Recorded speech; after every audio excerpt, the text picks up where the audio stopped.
ओम नमः शिवाय। कैसे हैं आप सभी? यदि आपके पति या बेटा या बेटी आपकी बात नहीं सुनते हैं, आपके घर में छोटी-छोटी बातों में कलह होती रहती है, मनमुटाव रहता है, रिश्ते अच्छे नहीं हैं, एक-दूसरे को दुःख पहुँचाते रहते हैं या गलत संगत में हैं, तो आज मैं बहुत ही पावरफुल टेक्निक बता रही हूँ। इसको आप करना शुरू कर दीजिए, निश्चित ही आप बदलाव देखेंगे।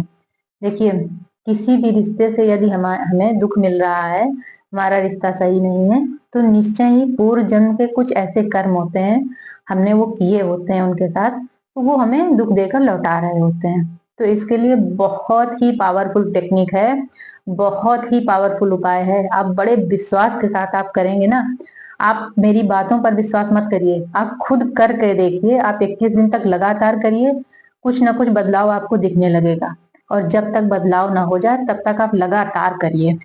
इसके लिए आपको क्या करना है, आपको जैसे पति या बेटा या बेटी बात नहीं मानता है तो क्या करते हैं आमतौर पर कि उनके अंदर जो कमियां हैं तो कमियों का बखान करते रहते हैं, सबसे बताते रहते हैं आस पड़ोस में या रिश्तेदारों में। तो ये चीजें आपको बिल्कुल बंद कर देनी है। उनकी बुराई तो किसी से करनी ही नहीं है, उनकी कमियों के विषय में कोई बात किसी से नहीं करनी है। और अपने अंदर भी जो आपके चलती रहती हों, जैसे दुखी रहते होंगे आप तो आपके अंदर वो बातें चलती रहती होंगी कि हाँ मेरी बात नहीं सुनते या कैसे क्या होगा, ये सब कुछ आपको बिल्कुल खत्म करना है। क्योंकि जितना ज्यादा आप बुराई दूसरों से करते रहेंगे, उनकी अपने अंदर चलाते रहेंगे, चीजें आपने खुद महसूस की होंगी कि उतनी ज्यादा चीजें बढ़ती हैं, ये एनर्जी उनके पास जा रही होती है, उतनी ही चीजें बढ़ती हैं। तो आपको क्या करना है, ये चीजें बिल्कुल खत्म कर देनी है। किसी से भी बिल्कुल उनकी आलोचना नहीं करनी है, उनकी कमियों के विषय में किसी से भी बिल्कुल बात नहीं करनी है। और अपने अंदर भी इसको नहीं रखना है, बिल्कुल उनको माफ कर देना है, बिल्कुल अपने अंदर नहीं रखना है। आपको यदि नफरत मिल रही है तो आपको प्यार के वाइब्रेशन भेजने हैं, आपको माफी के वाइब्रेशन भेजने हैं। तो इसके लिए जैसे वो व्यक्ति, पति या आपके बच्चा आपका सो रहा हो जिसके साथ आपको समस्या है, तो सो रहे हो तो उनमें जो परिवर्तन आप देखना चाहते हैं वो परिवर्तन पहले आप लिख कर रख लें। ठीक है, लिख लेंगे तो वही शब्द आपको उस समय याद आएंगे। उसके बाद जब वो सो रहे हो तब आपको खड़े होना है और बहुत सच्चे दिल से, बहुत ही सच्चे दिल से आपको फील करते हुए माफी मांगनी है उनसे कि पिछले किसी भी जन्म में जाने अनजाने मैंने आपके साथ कुछ भी गलत किया था, आपका कभी अपमान किया था या कुछ भी गलत किया था जिससे आपको दुख पहुंचा था या आपकी कुछ हानि हुई थी, कुछ भी हुआ था आपके साथ गलत मेरी वजह से, तो मैं दिल से माफी मांगती हूँ, मुझे क्षमा कर दीजिए।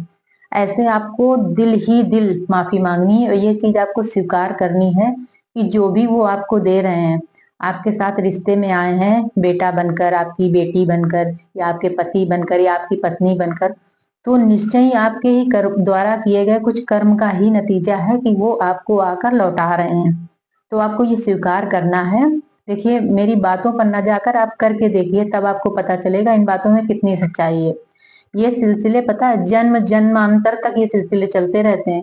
यदि वो आपको नफरत दे रहे हैं, आप भी नफरत दे रहे हैं, तो आप पूरे जन्म ये चलता रहेगा, इस जन्म इस पूरी जिंदगी चलता रहेगा। फिर अगली बार फिर जन्म लेंगे, फिर ये सिलसिला ऐसे ही चलता रहेगा। तो इसको खत्म करने का बहुत ही पावरफुल तरीका है। तो आप जब वो सो रहे हो तो आप सच्चे दिल से रोज माफी मांगेंगे, बिल्कुल फील करते हुए और स्वीकार करके कि आपके ही द्वारा कुछ कर्म ऐसा हुआ था जिसका वो आपको लौटा रहे हैं, आपको दुख देकर लौटा रहे हैं। तो आपको माफी मांगनी है और जो परिवर्तन आप उनमें देखना चाहते हैं वो परिवर्तन पहले आप लिख कर रख लें, फिर वही शब्द आप बोलेंगे कि आप तो बहुत अच्छे हैं, आप तो बहुत महान आत्मा हैं, आप तो बहुत श्रेष्ठ आत्मा हैं, हमारे विचार तो आपस में बहुत मिलते हैं, आप मेरी हर एक बात मानते हैं।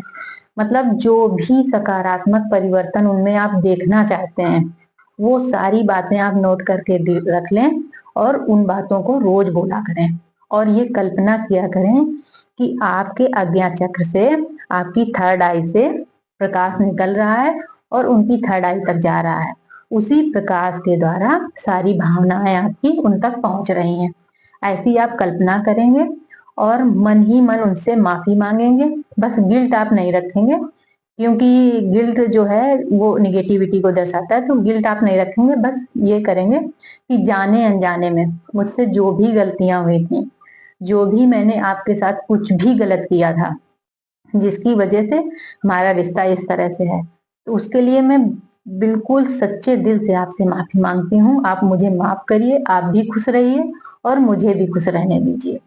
और जो भी परिवर्तन आप चाहती हो वो परिवर्तन बोलिए कि आप बहुत अच्छे हैं, आपको मैं बहुत प्यार करती हूँ, हमारे बीच बहुत प्यार है। ऐसे-ऐसे करके आप खूब सारी प्यार की वाइब्रेशन उन तक भेजिए, ठीक है? इन चीज़ों को परिवर्तन करने का, परिवर्तित करने का बहुत ही कारगर ये उपाय मैं आपको बता रही हूँ। मैंने जितने भी लोगों को बताया है, उनके जीवन में बहुत बड़े-बड़े बदलाव आए हैं। मैंने प्रैक्टिकल इन चीज़ों को करके देखा है, तो बहुत अच्छे परिणाम आते हैं, बहुत जल्द बदलाव आते हैं। यदि हमारी भावना सही है और हमारे विचार सही हैं और कुछ रिश्ते से गलत आ रहा है, तो जब हम स्वीकार कर लेते हैं, माफ़ी माँगने लगते हैं, तो चीज़ें बड़ी जल्दी परिवर्तित होने लगती हैं। तो आप करके देखिए, रोज़ माफ़ी माँगिए, जो परिवर्तन आप चाहती हैं, वो परिवर्तन बोलिए आप। और पानी जो आप वो पिएँगे, जो आपका बेटा या बेटी या पति आप जो पानी पीने के लिए उनके लिए देंगे, वो पानी आप चार्ज करके उनको देंगे। जो परिवर्तन आप उनमें चाहते हैं, वही शब्द आप पानी को देखते हुए बोलेंगे। बोलने के बाद वही पानी आप पीने को उनको देंगे, ठीक है? ये लगातार आप करते रहिए कुछ दिन। बहुत जल्द आप परिवर्तन देखने लगेंगे, क्योंकि नफ़रत को सिर्फ़ प्यार से ही आप काट सकती हैं।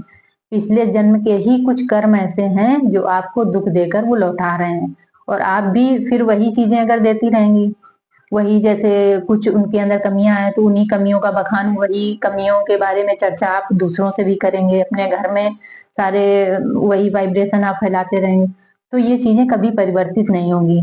तो परिवर्तन यदि आपको चाहिए, तो बहुत ही पावरफुल उपाय है, आप करना शुरू करिए, बहुत जल्द आप बदलाव देखेंगे। बड़े सच्चे दिल से आप ईश्वर को आप साक्षी मानकर, ईश्वर को आप मतलब ईश्वर को तो आप मानते होंगे ना, तो मेरी बातों को भी आप ये समझिए कि ईश्वर ही आपके जीवन में बदलाव चाहते हैं, इसीलिए आपको ये जानकारी मैं दे रही हूँ। तो आप ये करके देखिए, करना शुरू करिए, आपको बहुत जल्द बदलाव दिखेगा। और आपको जानकारी अच्छी लगी हो तो आप चैनल को सब्सक्राइब कर लीजिए, आगे भी आपको बहुत इम्पोर्टेंट वीडियो और जानकारी मिलती रहेंगी। तो चलिए आज के लिए बस इतना ही, फिर मिलेंगे अगले वीडियो में अगली जानकारी।